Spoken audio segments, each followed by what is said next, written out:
الحمد لله رب العالمين، والصلاة والسلام على أشرف الأنبياء والمرسلين وخاتم النبيين محمد وعلى آله وصحبه ومن تبعهم بإحسان ودعا بدعوتهم إلى يوم الدين. أما بعد، فأعوذ بالله من الشيطان الرجيم. بسم الله الرحمن الرحيم. قال الله تبارك وتعالى: يا عبادي الذين أسرفوا على أنفسهم لا تقنطوا من رحمة الله إن الله يغفر الذنوب جميعا. وعن ابن عباس رضي الله تعالى عنهما قال النبي صلى الله عليه وسلم: يدخل من أمتي 70,000 بغير حساب. قالوا: من هم يا رسول الله؟ قال صلى الله عليه وسلم: الذين لا يسترقون ولا يتطيرون وعلى ربهم يتوكلون، او کما قال علیہ الصلاۃ والسلام. میرے محترم بزرگوں، عزیز دوستوں، دینی اسلامی بھائیوں،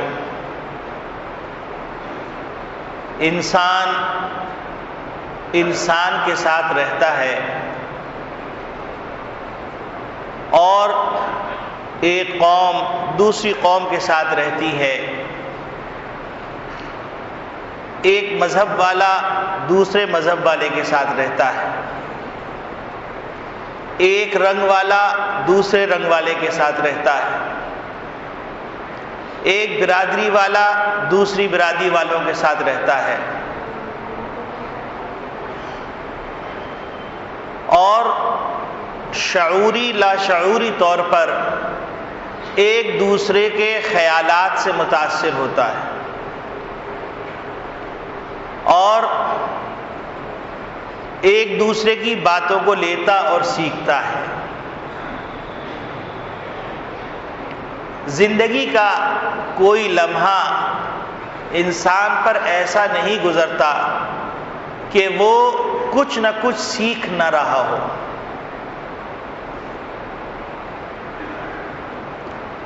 لیکن کیا اس سیکھنے میں، ان خیالات کو لینے میں انسان آزاد ہے یا شریعت نے اس پر کوئی پابندیاں لگائی ہیں؟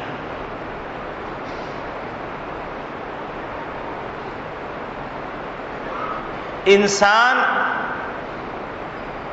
اپنی مرضی سے نہیں آیا ہے اور اپنی مرضی سے نہیں جائے گا. یہ کائنات خود بخود نہیں بن گئی ہے اور خود بخود ختم نہیں ہو جائے گی. یہ کائنات اور کائنات میں جتنے تغیرات ہو رہے ہیں، یہ تغیرات خود بخود نہیں ہو رہے. کوئی طاقت ہے جو اس پورے کائنات کے ذرے ذرے کی حرکات اور سکنات کو دیکھ رہی ہے اور اس کے حکم سے تغیرات اور تبدلات وجود میں آ رہے ہیں.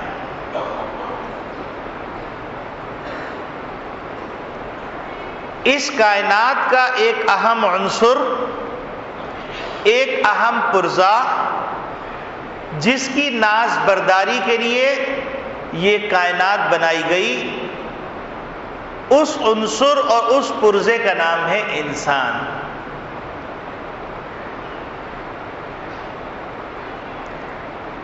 تو جب کائنات اپنی مرضی سے وجود میں نہیں آئی، حادثاتی طور پہ وجود میں نہیں آئی، اور اس کائنات میں جو سب سے مکرم، مشرف، اشرف جو ہستی ہے وہ انسان ہے، تو کیسے ممکن ہے کہ اس انسان کو خالق کائنات نے اپنے تصورات کے اندر، اپنے خیالات کے اندر اور اپنے معتقدات کے اندر آزاد چھوڑ دیا ہو۔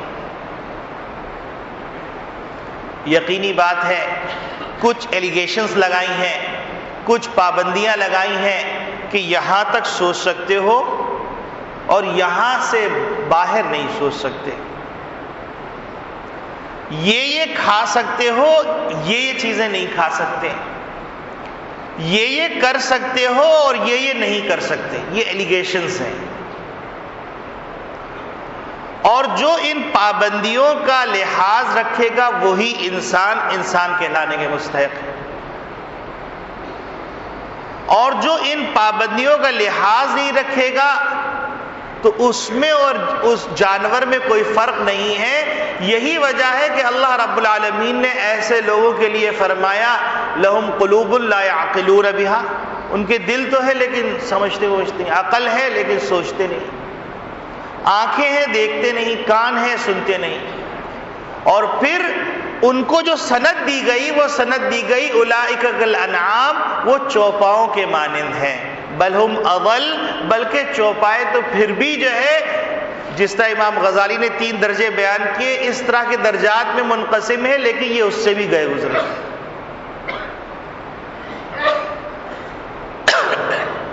تو یہ انسان اس دنیا میں اپنی مرضی سے نہیں آیا اور یہ دنیا خود بخود نہیں بنی۔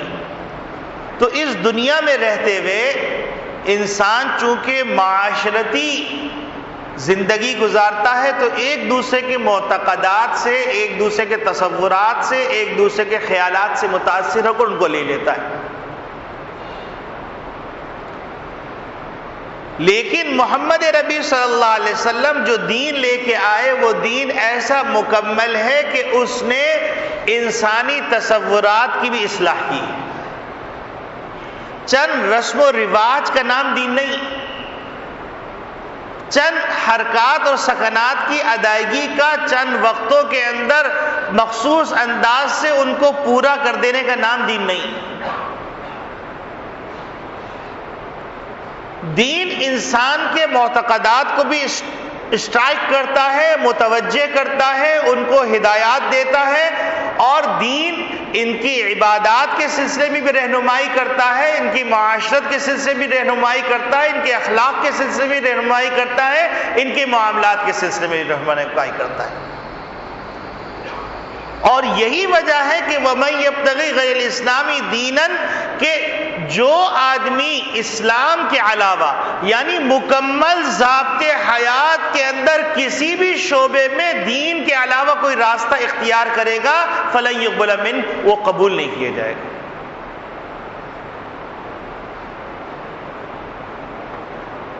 کوئی آدمی کوئی راستہ اس وقت اختیار کرے جب اس کو کم مائیگی کا اعتراض ہو، شکایت ہو، بے سر و سامانی کا شکوہ ہو، تو وہ آدمی کہیں سے کوئی چیز لے کے آئے۔ لیکن جس کے رسول صلی اللہ علیہ وسلم نے قیامت تک کے لیے ایسے مسلمات، ایسے اصول عطا فرما دیے کہ ان اصولوں کی بنیاد پر قیامت تک کے آنے والے جزیات، واقعات، مسائل، ان کا حل ان اصولوں کی بنیاد پر نکالا جا سکتا ہے، تو کہیں اور دیکھنا یہ وَمَن يَبْتَغِي غَيْرَ الْإِسْلَامِ دِينًا فَلَن يُقْبَلَ مِنْهُ کے قبیل میں سے۔ ان الدین عند اللہ الاسلام کے منافی۔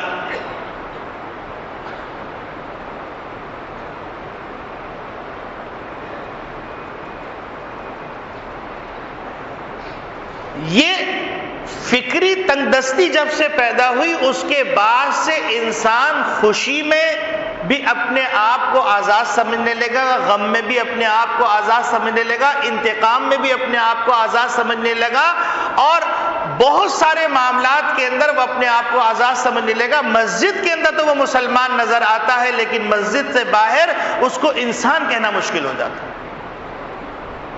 یہ فکری تنگ دستی، یہ فکری جمود ہے، یہ اسلام سے زندہ تعلق نہ ہونے کا نتیجہ ہے۔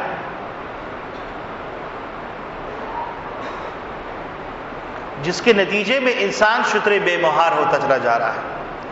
اور اللہ رب العالمین نے انسان کو ایسی بے قرار صلاحیتیں عطا فرمائی ہیں کہ اگر ان صلاحیتوں کو پوزیٹو استعمال کیا جائے تو رشک قمر بن جائے، رشک ملائکہ بن جائے، اور اگر ان صلاحیتوں کو پوزیٹو استعمال کرنے کے بجائے نیگیٹو استعمال کیا جائے تو اس کے نتیجے میں شیطان بھی ہاتھ جوڑ کے کھڑا ہو جائے کہ میں تمہارے سے بیعت ہو جاتا، زیادہ اچھا تھا چجائے کہ میں اللہ کا باغی بنتا۔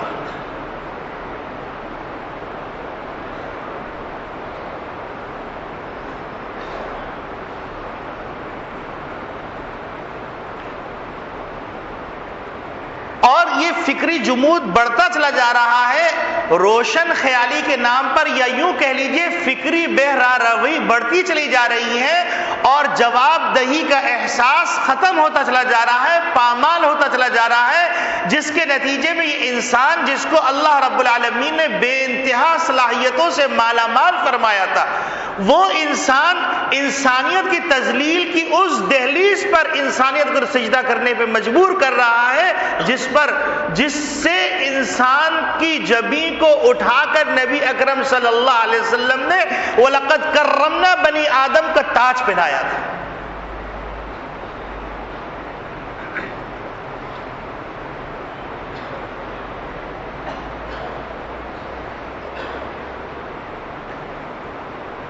تو مسلمان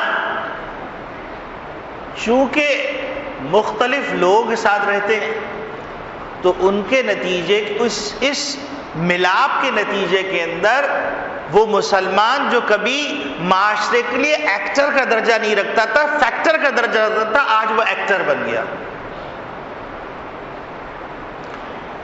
جو مسلمان پورے معاشرے کا ٹرسٹی اور کنٹرولر تھا وہ آج ڈگڈگی کا بندر اور کاٹ کا الو بن گیا۔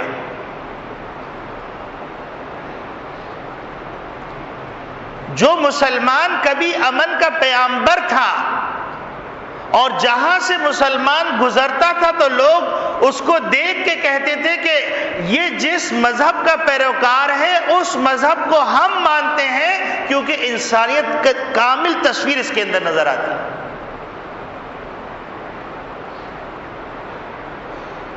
وہ شرم و حیا کا پیکر ہوتا تھا، وہ عدل و انصاف کا علمبردار ہوتا تھا، وہ ایثار و قربانی کا عملی نمونہ ہوتا تھا، الف و محبت کے گلشن کی آبیاری اس سے ہوتی تھی۔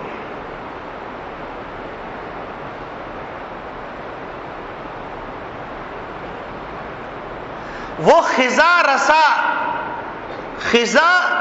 رسیدہ علاقوں کے اندر شبنم کا چھیٹا ہوتا تھا۔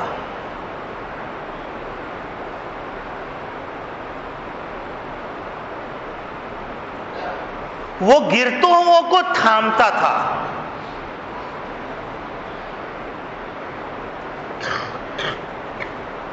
لیکن آج وہی مسلمان، اس کو انسان کہنا مشکل ہو رہا ہے۔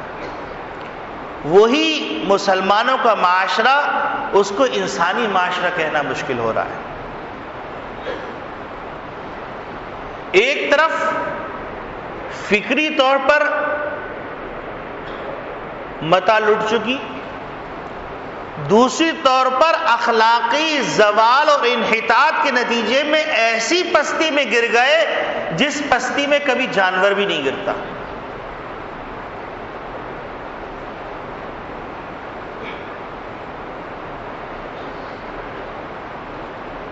ایک طرف تو ہم اتنے سینسیٹیو ہو گئے کہ ایسی باتیں جو باتیں بچکانا ہیں اس کو ہم نے عقیدہ بنا لیا اور اس کو اپنے سینے سے ایسے لگا لیا کہ جیسا کہ اس کے چھوڑنے سے ہمارا سب کچھ لٹ جائے گا۔ اور دوسری طرف وہ اعمال جو پھٹکار کا باعث ہیں، جو بد سکونی کا باعث ہیں، جو قحط سالی کا باعث ہیں، جو بے اطمینانی کا باعث ہیں، جو شر و فساد کا باعث ہیں، ان اعمال و اخلاق سے ہم بے خبر ہو گئے۔ عجیب غریب تضادات کا مجموعہ بن گیا۔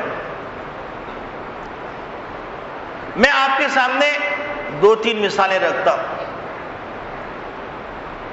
ہندوؤں کے ساتھ رہ کر، بد عقیدہ لوگوں کے ساتھ رہ کر ہمارا عقیدہ بن گیا کہ سفر کا مہینہ شروع ہوگا، اب نحوست شروع ہو گئی.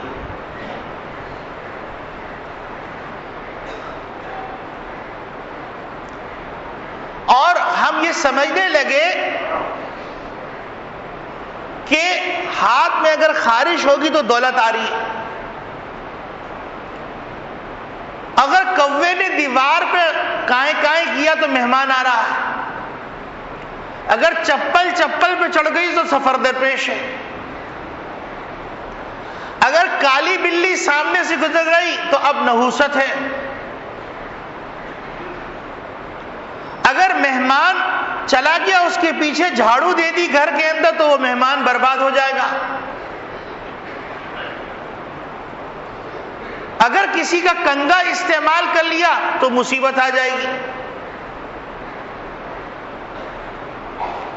اگر شیخ احمد نامی آدمی کی وصیت چھاپ کے نہیں بانٹی تو وبال آ جائے گا.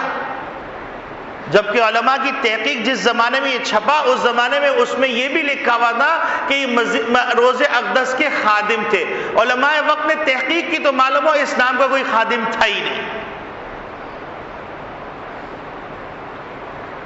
اور مزید تحقیق کی گئی تو معلوم ہوا کہ یہ صلیبی جنگوں کے نتیجے کے اندر مسلمانوں کو جہاد سے ہٹانے کے لیے عیسائی مشینی نے اس خط کو چھاپا، اور اس کے اندر چونکہ لکھا ہوا تھا کہ اگر اس کو نہیں چھاپا گیا تو اتنا نقصان ہو گیا، اتنا چھاپا تو اتنا فائدہ ہو گیا، تو بدعقیدہ مسلمانوں نے چھاپ چھاپ کے بانٹنا شروع کر. ایک طرف فکری جمود کا عالم یہ، ایک طرف فکری جمود کا عالم یہ کہ وہ حدیث جس کو ملا علی قاری رحمت اللہ علیہ نے موضوعات الکبریٰ میں ضعیف نہیں من گھڑت قرار دیا، اس کو SMS کے ذریعے سے نشر کیا جا رہا ہے کہ جس نے مجھے سفر کے مہینے کے گزرنے کی خوشخبری سنائی تو میں اس کو جنت کی بشارت دیتا ہوں. حضور نے فرمایا نعوذ باللہ من ذالک.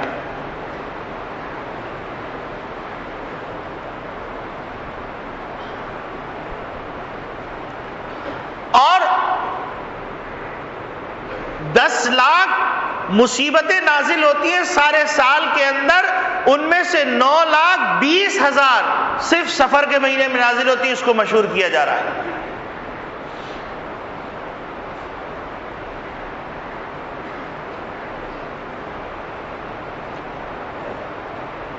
اور یہ مشہور کہ سارے سال کے اندر جو جنات آپس میں لڑتے ہیں، لنگڑے لولے اپاہج ہو جاتے ہیں، تو سفر کے مہینے میں ان سب کو زمین پہ پھینک دیا جاتا ہے، تو لہذا شر و فساد ہوتا ہے.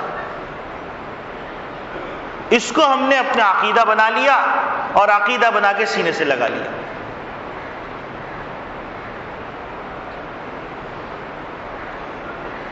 اور ہم نے یہ زحمت بھی نہیں کی کہ کیا حضور اکرم صلی اللہ علیہ وسلم نے ایسی کوئی بات فرمائی.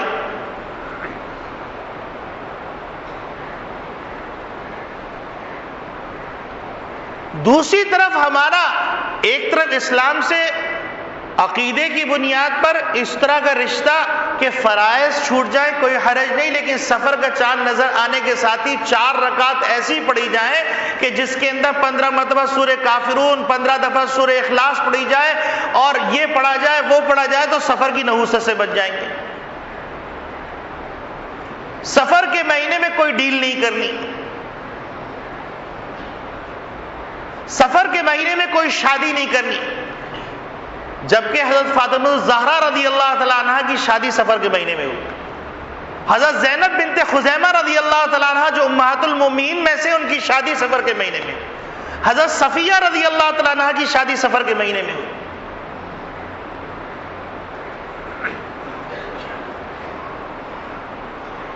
بے سوچے سمجھے SMS چل رہے ہیں، اور ایک طرف تو عقیدہ، چونکہ اس میں کوئی خرچ تو ہوتا نہیں، لہذا جو بنا لو دماغ میں،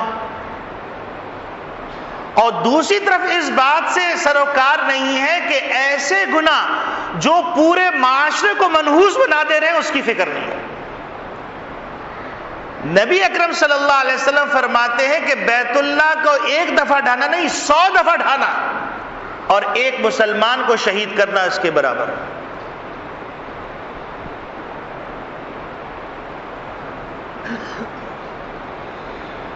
اس منحوس عمل کی فکر نہیں۔ ہندوستان کی ایک جماعت نے قصہ سنایا، منحوس عمل کے اوپر مثال دے رہا ہوں، یہ تو فکری نحوست ہے، اور اعمال کی نحوست دیکھیے کہ ایک جماعت نے قصہ سنایا، ہندوستان میں ایک جگہ تشکیل ہوئی تو جماعت مسجد میں موجود تھی، تو محلے کے کچھ لوگ آئے اور آ کے کہا کہ آپ ذرا سا ہمارے گھر چلیے، ایک میت ہو گئی۔ تو انہوں نے کہا اللہ خیر فرمائے، کیا ہو گیا؟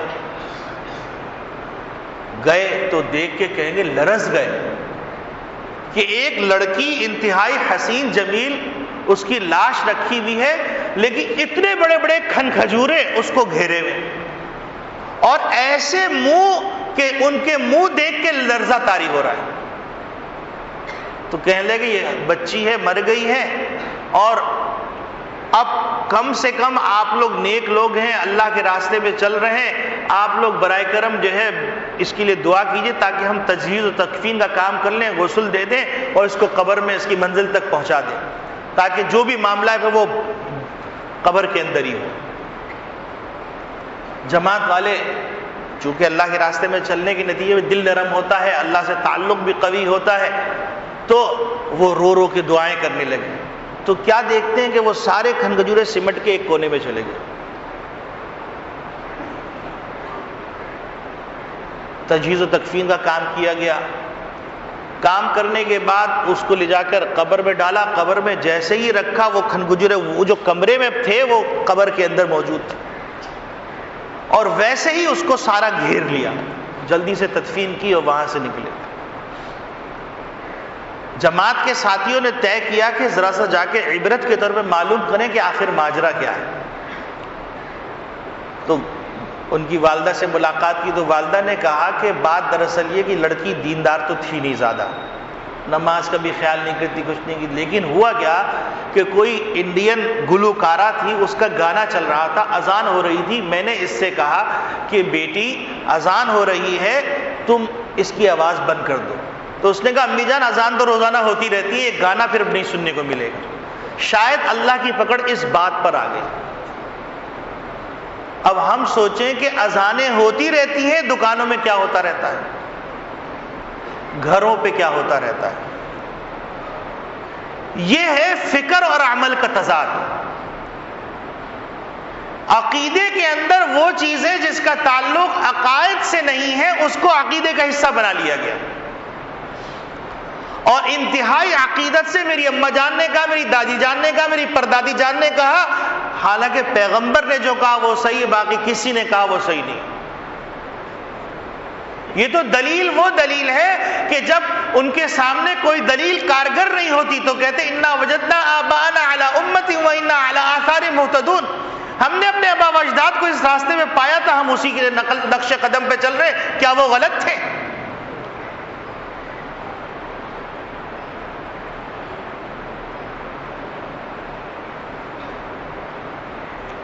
آپ یہ سوچئے کہ یہ بھی بالکل سچا واقعہ ہے، عینی شاہدین نے اس بات کو نقل کیا کہ ایک صاحب فرانس سے حج کرنے کے لیے آئے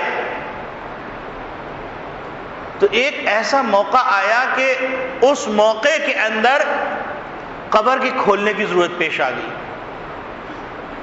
جنت المقی کے اندر تدفین ہوئی ہوئی ہے، قبر کھودی گئی تو اس قبر سے وہ جو صاحب تھے ان کی لاش کی جگہ پر ایک فرانسیسی لڑکی کی لاش رکھی ہوئی۔ سب لوگ پریشان کہ یا اللہ یہ کیا ہو گیا، اور اللہ کے خزانے کے اندر جو نظام ہے وہ ہماری سوچوں سے بالاتر ہے، لہذا یہ کوئی کہانی اور افسانہ نہیں۔ تو وہ صاحب کہنے لگے کہ جو فرانس سے آئے ہوئے تھے انہوں نے کہا کہ میں دیکھ کے پہچان گیا یہ تو ایک پادری کی لڑکی ہے، اس کا جنت البقیع میں کیا گزر۔ تو انہوں نے وہاں پر لوگوں سے کہا کہ اس قبر کو بند کر دو، میں جب حج سے واپس جاؤں گا وہاں سے تمہیں اطلاع دوں گا کہ وہ فرانسیسی لڑکی کا کیا حال ہے۔ کہتے ہیں کہ وہ وہاں پر گئے حج سے فارغ ہونے کے بعد، اور فارغ ہونے کے بعد جانے کے بعد وہاں پہنچے، اور پہنچنے کے بعد انہوں نے معلوم کیا تو معلوم ہوا اس لڑکی کا انتقال ہو گیا۔ اب اس لڑکی کے انتقال کے لیے وہاں پر لوگ تابوت میں رکھتے ہیں، تو تابوت کھولا گیا تو دیکھا وہاں وہ صاحب کی لاش رکھی۔ لوگوں کو تعجب ہوگا، یا اللہ، ایک لاش فرانس سے جنت البقیع پہنچ گئی اور ایک لاش جنت البقیع سے فرانس کے قبرستان میں پہنچ گئی، وہ بھی کرسچن قبرستان میں۔ ان کی بیوی سے معلوم کیا کہ کیا بات ہے، کیونکہ نیک تو بڑے آدمی تھے، بس بات یہ تھی کہ جب بھی غسل جنابت کی ضرورت پیش آتی تو یہ کہا کرتے تھے کہ کیا ہی اچھا عیسائی مذہب ہے، اس میں غسل جنابت نہیں ہے۔ اور اس لڑکی کے بارے میں تحقیق کی گئی تو معلوم یہ ہوا کہ اس نے اسلام سے متاثر ہو کر کلمہ پڑھ لیا تھا اور حضور صلی اللہ علیہ وسلم سے عشق پیدا ہو گیا۔ تو اللہ نے اس عشق رسول کے نتیجے میں اس کو جنت البقیع پہنچا دیا، اور اس کے اس کفریہ جملے کے نتیجے میں اس کو فرانس کے عیسائیوں کے قبرستان میں پہنچا دیا۔ آج ہم صبح شام کتنے اسلامی احکامات کا مذاق اڑا دیتے ہیں۔ یہ مولویوں کا افسانہ ہے، یہ فرسودہ خیالات ہیں۔ اس فکری تضادات نے ہم کو تباہ کر دیا، قول اور فعل کے تضاد نے ہم کو تباہ کر دیا، جس کے نتیجے کے اندر ہر چیز کے لیے ہم نے ایک بہانہ ڈھونڈ لیا۔ فلاں صاحب کر رہے ہیں، دیکھو وہ تو حاجی صاحب بھی ہیں، وہ کر رہے ہیں تو ان کے ساتھ جو ہوگا وہ ہمارے ساتھ ہو جائے گا۔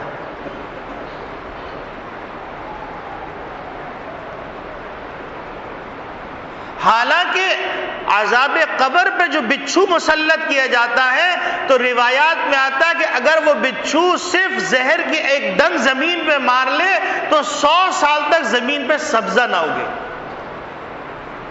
اس بچھو کا ڈنگ ہم برداشت کر سکتے ہیں؟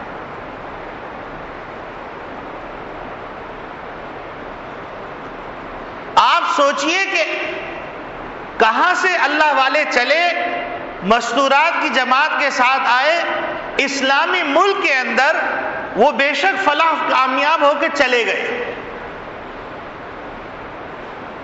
کامران چلے گئے، ان کو نارتھ نازم آباد کی مسجد کے اندر شہید کر دیا گیا۔ ساری دنیا کو کیا پیغام دیا گیا؟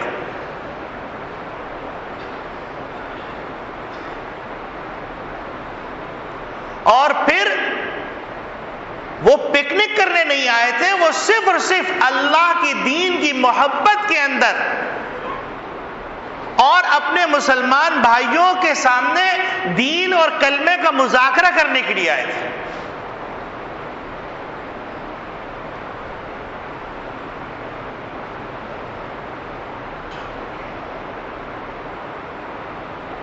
وہ بہنیں جو بیوہ ہو گئی سرزمین کے اوپر، وہ کیا امیدیں لے کے گئی ہوں، وہ اتنا طویل سفر کیسے طے کیا ہوگا؟ کبھی ہم نے سوچا؟ کیا ایک دن کے لیے کسی نے اپنے رقص و سرور کی محفلیں بند کی؟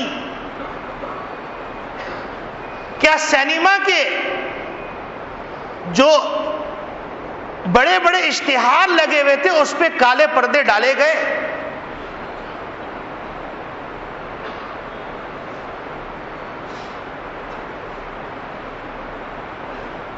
کیا یہ غیبی نظام سے ٹکرانے کی دعوت نہیں؟ اللہ کے غضب کو دعوت دینا نہیں ہے؟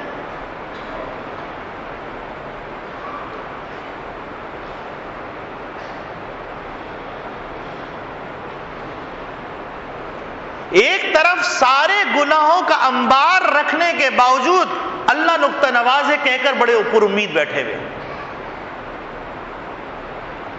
وَالْعَاجِزُ مَنْ أَتْبَعَ نَفْسَهُ هَوَاهَا وَتَمَنَّى عَلَى اللَّهِ الْأَمَانِي۔ عاجز اور کنگال ہے وہ شخص، مفلس ہے وہ شخص جو اپنی نفسانی خواہشات کی پیروی کرتا رہے اور اللہ سے بڑی بڑی امیدیں باندھ کے بیٹھا رہے۔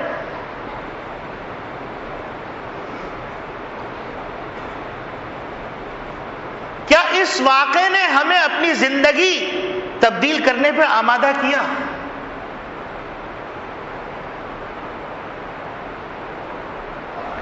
کیا ہماری زندگیوں کی فہرست سے گناہوں کے اندر کچھ کمی آئی؟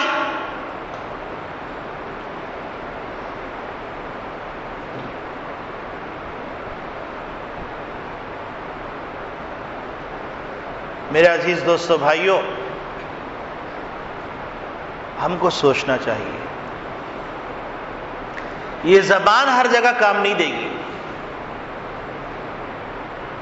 الیوم نختم علی افواہہم، اللہ رب العالمین اس زبان کے اوپر مہر لگا دیں گے اور اعضاء اور جوارح بولیں گے.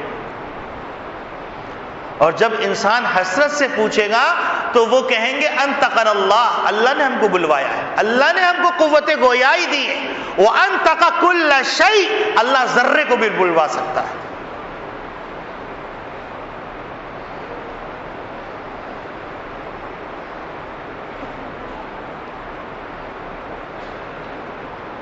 میں بار بار یہ کہہ رہا ہوں کہ حضور اکرم صلی اللہ علیہ وسلم کے اس فرمان کو تمام حضرات اپنا موٹو بنا لیں، اپنا بنیادی نقطہ بنا لیں.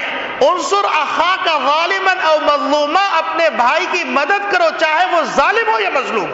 صحابہ کرام رضوان اللہ اجمعین نے پوچھا، اے اللہ کے رسول، ظالم اور مظلوم کی تو مدد کرنا سمجھ میں آتا ہے، ظالم کی مدد کیسے کی جائے؟ تو نبی کریم صلی اللہ علیہ وسلم فرمایا اس کا ہاتھ پکڑ کے روک دو ظلم سے. یہ مت دیکھو کس قوم سے تعلق رکھتا ہے، یہ مت دیکھو کس مسلک سے تعلق رکھتا ہے، یہ مت دیکھو کس علاقے سے تعلق رکھتا ہے. ظالم ظالم ہے اور ظلم ظلمات یوم القیامہ، وہ کسی کا نہیں، اپنے ماں باپ کا بھی نہیں ہے.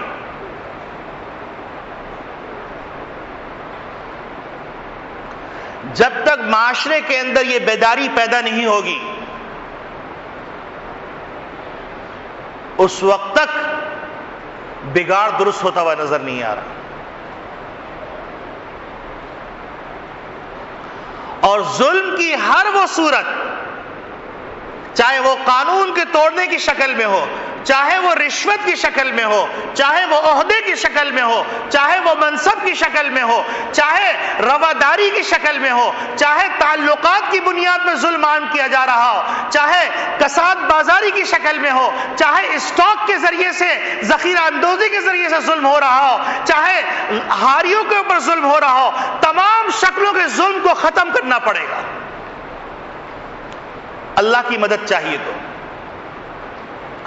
اور بعض گناہ ایسے ہوتے ہیں کہ ان گناہوں کو اللہ رب العالمین چپکے سے معافی مانگنے والے کو معاف کر دیتے ہیں، لیکن بعض گناہ ایسے ہوتے ہیں کہ ان گناہوں کو صاحب معاملہ سے درست کرنا پڑتا ہے، اس کے بغیر معاف نہیں ہوتے.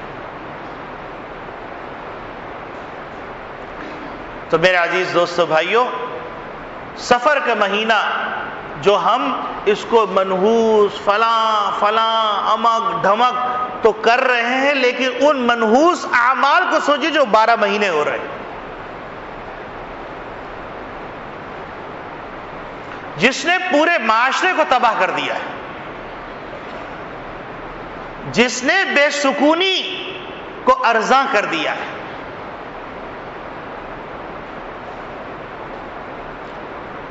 جس نے درد دل رکھنے والے لوگوں کے دل کو بے قرار کر دیا ہے. اور اگر انسان اپنے دل کی آواز سنے تو بقول شاعر دقات قلب المرء قائلۃ له، دقات قلب المرء قائلۃ له ان الحیاۃ دقائق وثوانی. دل کی دھڑکنیں اس کو پیغام دیں گی کہ میاں چند گھنٹوں اور چند سیکنڈوں کے مجموعے کا نام زندگی ہے. کچھ کما جاؤ، کچھ آخرت کے لیے کر جاؤ، واپس آنے کے لیے موقع نہیں دیا جائے گا. جب تک موت کا جام منہ سے ٹکرا نہیں رہا اس وقت تک توبہ کر لو، دروازے کھلے ہوئے ہیں. ورنہ تو پھر فرعون نے بھی جب موت کا جام ٹکرانے لگا تو اس نے کہا تھا کہ میں ایمان لے آیا، تو اللہ کی طرف سے کہا گیا آن اب ایمان لے کے آ رہے ہو، اب تو دروازہ بند ہو گیا.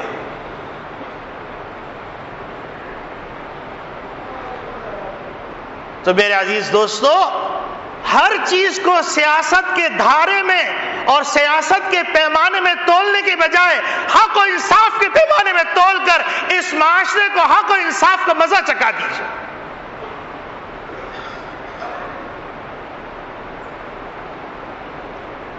اور اپنے زندگی کا مشن بنا لیجئے، انصر اخاک ظالما او مظلوما، اپنے بھائی کی مدد کرو چاہے وہ ظالم ہو یا مظلوم ہو، اور ظالم ہونے کی صورت میں اس کے ہاتھ کو پکڑنا،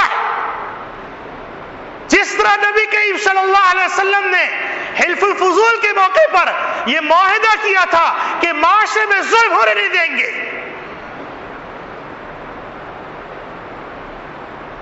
مسلمان ہو اور دھرتی پہ ظلم ہو رہا،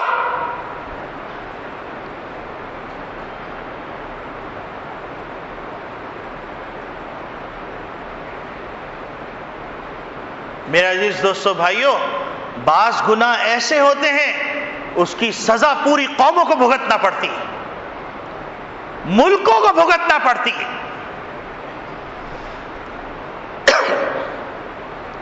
اگر یہ بات سمجھ میں نہیں آتی تو تاتاری تاریخ کو اٹھائیے۔ تاتاری عذاب اسلامی ملکوں کی طرف منتقل اس وقت ہوا تھا جب چنگیز خان کے داماد کو ظلماً قتل کیا گیا تھا،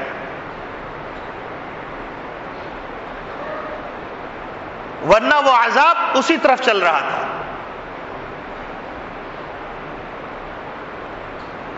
یہ دنیا کا نظام اللہ چلا رہا ہے۔ قل هو القادر على ان يبعث عليكم عذابا من فوقكم او من تحت ارجلكم او يلبسكم شيعا ويذيق بعضكم باس بعض، کہہ دیجئے، اعلان کر دیجئے، بمانگے دول لوگوں، جھنجھوڑ جھنجھوڑ کے کہہ دیجئے، اللہ کا تعارف سننا چاہتے ہو ایسے حالات کے اندر تو سنو، اللہ وہ ہے جو اس بات پر قادر ہے کہ تمہارے اوپر سے عذاب نازل کر دے، تمہارے پاؤں کے نیچے سے عذاب نازل کر دے، یا تمہیں گروہوں میں بانٹ دے اور تم خود ایک دوسرے کا خون کرنے لگو۔ اس وقت سے ڈریے، اور تمام جس تک میری آواز پہنچ سکتی ہے، جس راستے سے پہنچ سکتی ہے، پہنچا دیجیے۔ میں مذہب کا طالب علم ہوں، اور ایک طالب علم کے منہ سے ایسے کلمات جو درد اور اخلاص کی بنیاد پہ اس کو غلط رنگ نہ دیجیے، اور ہر شخص بشمول میرے اپنی زندگی سے ظلم کو نکال دیجیے، جس شکل کے اندر بھی ظلم۔ اللہ رب العالمین ہم سب کو انصاف پسند بنائے۔ وآخر دعوانا ان الحمدللہ رب العالمین۔